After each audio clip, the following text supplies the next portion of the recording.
তোমার নাম কি মা? আমার নাম অনু।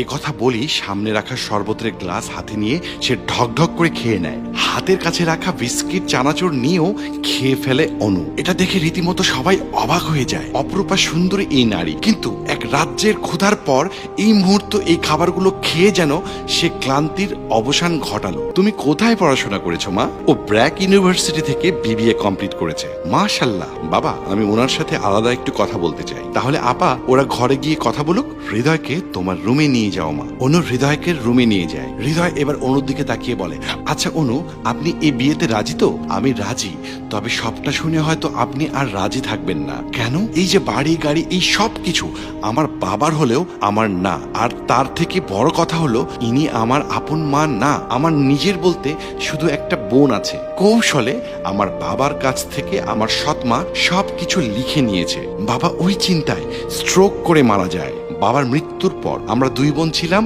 আমার সৎ মায়ের পরবর্তী শিকার। আমার বড় আপুকে অনেক টাকা পয়সাওয়ালা লোকের কাছে বিয়ে দিয়েছে আমার সৎ মা। বিয়ের সময় আমার দুলাভাইয়ের কাছ থেকে অনেক টাকা পয়সা বাগিয়ে নেয় আমার এই সৎ মা। আমার দুলাভাই সবকিছু জানার পর আমার বোনকে অনেক অত্যাচার করে, এখানে আসতে দেয় না। এখন আমাকে দিয়েও আমার সৎমা এমন লাভবান হতে চায়, তাই বড় লোকের ছেলেদের জন্য বিয়ের প্রস্তাব আনে আমার সৎমা আর আমার ভাই। এখন আমি চাই না আপনি না জেনে না শুনে এই ভুল পথে আসেন। আচ্ছা সব বুঝলাম, কিন্তু আপনি সবার সামনে এমন করে খাবার খেলেন কেন? কারণ গতকাল সকালে আমার হাত থেকে একটা গ্লাস পড়ে ভেঙে গিয়েছিল, তাই গতকাল থেকে আমাকে খেতে দেয়নি। আর আপনারা চলে গেলে এই খাবারগুলো আমার ধরাছোঁয়ার বাইরে চলে যাবে, তাই তখনই খেয়ে নিয়েছি। আপনারা চলে গেলে হয়তো আমি প্রতিবারের মতো মার খাবো জানি। যার সব অবলম্বন আল্লাহ কেড়ে নিয়েছেন তার এতে ভয় পেলে চলবে না।